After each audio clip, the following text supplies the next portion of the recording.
नमस्कार प्यारे बच्चों। पिछली क्लास में हमने हेलो अम्ल या हेलो एसिड्स के बारे में पढ़ा था। आज हम बात करते हैं हाइड्रोक्सी अम्ल या हाइड्रोक्सी कार्बोक्सिलिक एसिड के बारे में। ऐसे कार्बोक्सिलिक अम्ल या ऐसे कार्बनिक यौगिक जिनमें दो क्रियात्मक समूह कार्बोक्सिलिक समूह व हाइड्रोक्सिल समूह उपस्थित होते हैं, हाइड्रोक्सी अम्ल कहलाते हैं। इन्हें कार्बोक्सिलिक एसिड का डेरिवेटिव मानते हैं। कार्बोक्सिलिक अम्ल की हाइड्रोकार्बन श्रृंखला में एक या एक से अधिक हाइड्रोजन परमाणु को जब हाइड्रोक्सिल समूह के द्वारा प्रतिस्थापित कर दिया जाता है तो बनने वाले यौगिक हाइड्रोक्सी कार्बोक्सिलिक अम्ल कहलाते हैं या हाइड्रोक्सी एसिड भी इन्हें कहते हैं।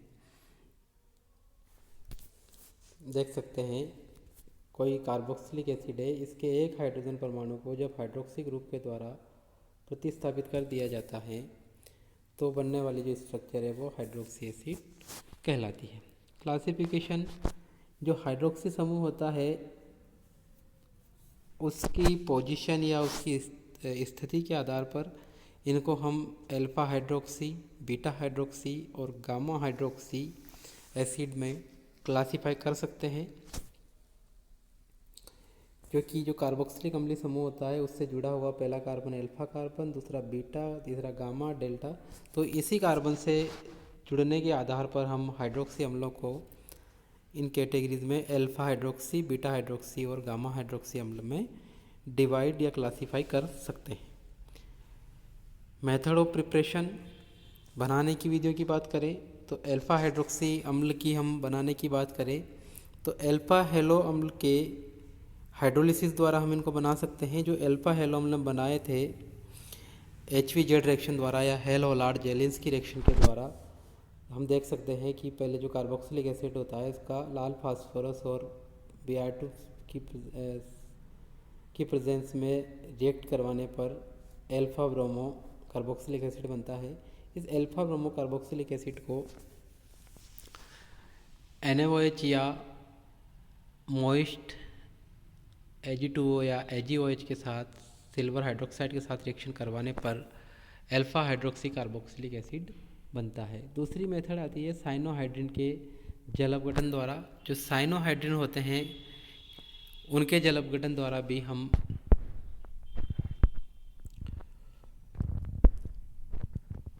अल्फा हाइड्रोक्सी कार्बोक्सिलिक एसिड बना सकते हैं। जब किसी एल्डिहाइड या कीटोन की अभिक्रिया HCN के साथ करवाते हैं तो साइनोहाइड्रिन बनता है। साइनोहाइड्रिन का हाइड्रोलिसिस करवाने पर अल्फा हाइड्रोक्सी एसिड बनते हैं। एल्डिहाइड भी ले सकते हैं हम रिएक्टेंट और कीटोन भी ले सकते हैं। दोनों के साइनोहाइड्रिन का हाइड्रोलिसिस करवाने पर अल्फा हाइड्रोक्सी कार्बोक्सिलिक एसिड बनते हैं। थर्ड मेथड आती है अमीनो अम्लों से। अमीनो एसिड की जो रिएक्शन है, जो अमीनो एसिड की रिएक्शन अगर हम नाइट्रस एसिड से करवाते हैं HNO2 से तो अमीनो ग्रुप हटकर वहाँ पर हाइड्रोक्सी ग्रुप जुड़ जाता है और उससे भी अल्फा हाइड्रोक्सी एसिड बनता है। बीटा हाइड्रोक्सी अम्लों का संश्लेषण, बीटा हाइड्रोक्सी अम्लों का संश्लेषण हम बीटा अमीनो एसिड से कर सकते हैं। बीटा अमीनो एसिड की रिएक्शन जब नाइट्रस एसिड से करवाई जाती है तो बीटा हाइड्रोक्सी कार्बोक्सिलिक एसिड बनते हैं। यहाँ पर हाइड्रोक्सी ग्रुप जुड़ेगा बीटा पोजीशन पर और बीटा हाइड्रोक्सी एसिड बनेगा। क्लोराहाइड्रिन से क्लोराहाइड्रिन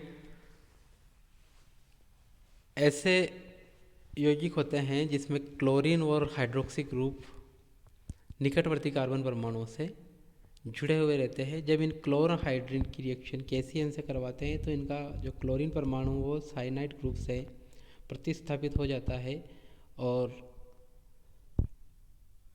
इस साइनाइड वाले कंपाउंड का जल अपघटन करवाने पर बीटा हाइड्रोक्सी एसिड प्राप्त होते हैं। थर्ड मेथड रिफॉर्मेट्स की अभिक्रिया। रिफॉर्मेट्स की अभिक्रिया जब किसी भी कार्बोनिल यौगिक की रिएक्शन बीटा ब्रोमो किसी भी कार्बोक्सिलिक कार्बोनिल कंपाउंड की रिएक्शन अल्फा ब्रोमो एस्टर के साथ कराई जाती है जिंक की प्रेजेंस में, तो इसमें बीटा हाइड्रोक्सी एस्टर बनते हैं। इन बीटा हाइड्रोक्सी एस्टर को जल अपघटित करवाकर बीटा हाइड्रोक्सी एसिड का निर्माण किया जा सकता है। फिजिकल प्रॉपर्टी, जो कार्बोक्सिलिक अम्ल होते हैं इनकी अपेक्षा हाइड्रोक्सी अम्लों के जो क्वथनांक और गलनांक का मान उच्च होता है, हाई होता है। हाइड्रोक्सी अम्लों में हाइड्रोक्सिल समूह व कार्बोक्सिल समूह होने के कारण ये जल में विलय है, क्योंकि ये जल के साथ आसानी से हाइड्रोजन बंध बना लेते हैं। एसिडिक प्रॉपर्टी की बात करें तो जो कार्बोक्सिलिक अम्लों की अपेक्षा हाइड्रोक्सी अम्ल प्रबल अम्ल होते हैं, क्योंकि इनमें जो OH समूह है यह इलेक्ट्रॉन आकर्षी है या -I प्रभाव वाला है, ऋणात्मक प्रेरणिक प्रभाव वाला है। और हम जानते हैं कि जो ऋणात्मक प्रेरणिक प्रभाव वाले समूह हैं वो अम्लों की एसिडिटी को इंक्रीज कर देते हैं। अब यहाँ पर वही डिस्टेंस, नंबर और पावर रूल की बात करें तो सबसे ज़्यादा जो एसिडिटी रहेगी वो अल्फा हाइड्रोक्सी की रहेगी, उससे कम बीटा हाइड्रोक्सी की और उससे कम गामा हाइड्रोक्सी की, क्योंकि इनकी कार्बोक्सिलिक समूह से दूरी बढ़ती जाती है, इसलिए इनके -I इफेक्ट कम होते जाएंगे और उसके कारण एसिडिटी भी इनकी कम होती जाएगी। केमिकल प्रॉपर्टीज़ की बात करें तो ऐसी अभिक्रियाएं जो हाइड्रोक्सिल समूह के कारण होती है, सबसे पहले उनकी बात करते हैं। एसिटिल क्लोराइड के साथ रिएक्शन, जब हाइड्रोक्सी एसिड की रिएक्शन एसिटिल क्लोराइड के साथ करवाते हैं तो हाइड्रोक्सी ग्रुप का एसिटाइलेशन हो जाता है। ऑक्सीडेशन, जब एल्कोहलों का ऑक्सीडेशन करवाया जाता है अम्ल की प्रेजेंस में, तो ये जो हाइड्रोक्सी ग्रुप है इसका ऑक्सीडेशन कीटो ग्रुप में हो जाता है और कीटो अम्ल बनता है। या हम ग्लाइकोलिक अम्ल लें तो उसकी जगह ग्लाइऑक्जेलिक अम्ल मिलेगा। लैक्टिक अम्ल लें तो उसकी जगह हमें पायरुविक एसिड ऑक्सीडेशन से मिलता है।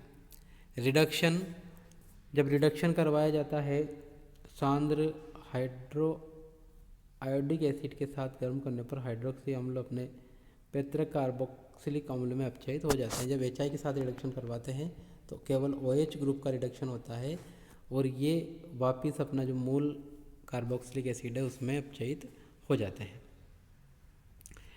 COH समूह के कारण होने वाली अभिक्रियाएं, एस्टर का बनना, जब हाइड्रोक्सी अम्लों की रिएक्शन एल्कोहल के साथ अम्लीय माध्यम में करवाई जाती है तो हाइड्रोक्सी एस्टर का फॉर्मेशन होता है।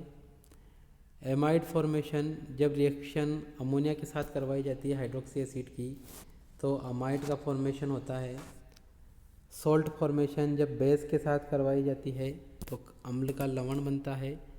और फास्फोरस पेंटाक्लोराइड एथाइल क्लोराइड से क्रिया करवाने पर एसिड क्लोराइड का फॉर्मेशन होता है।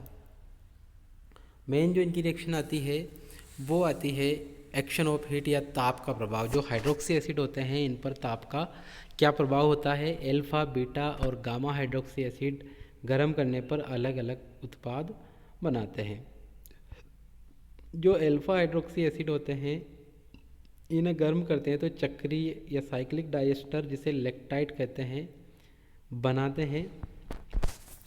जो अल्फा हाइड्रोक्सी एस्टर होते हैं इनको गर्म करने पर इनके 2 मोल आपस में कंडेंस होकर वाटर मॉलिक्यूल रिमूव करके साइक्लिक एस्टर लेक्टाइट का फॉर्मेशन करते हैं।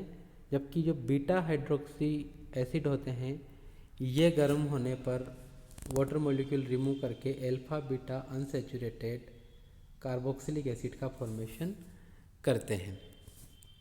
इसी तरह जो गामा हाइड्रोक्सी एसिड होते हैं जब उनको गर्म किया जाता है तो वो आपस में इंटरनल एस्टर का फॉर्मेशन करते हैं, जिसे गामा लेक्टोन कहते हैं, साइक्लिक प्रोडक्ट होता है। इस तरह हम देख सकते हैं कि अल्फा बीटा और गामा जो हाइड्रोक्सी एसिड होते हैं इनकी पहचान हम हीटिंग के द्वारा कर सकते हैं। अल्फा हाइड्रोक्सी एसिड लेक्टाइड बनाते हैं, beta hydroxy acid alpha beta unsaturated acid बनाते हैं और गामा हाइड्रोक्सी एसिड लेक्टोन का फॉर्मेशन करते हैं। डेल्टा हाइड्रोक्सी एसिड की भी हम बात करें तो डेल्टा हाइड्रोक्सी एसिड भी गर्म होकर इंटरनल इंट्रामोलिकुलर एस्टरिफिकेशन के द्वारा 6 सदस्यीय चक्रीय एस्टर जिसे डेल्टा लेक्टोन कहते हैं, गामा से गामा लेक्टोन और डेल्टा हाइड्रोक्सी से डेल्टा लेक्टोन का फॉर्मेशन होता है। धन्यवाद।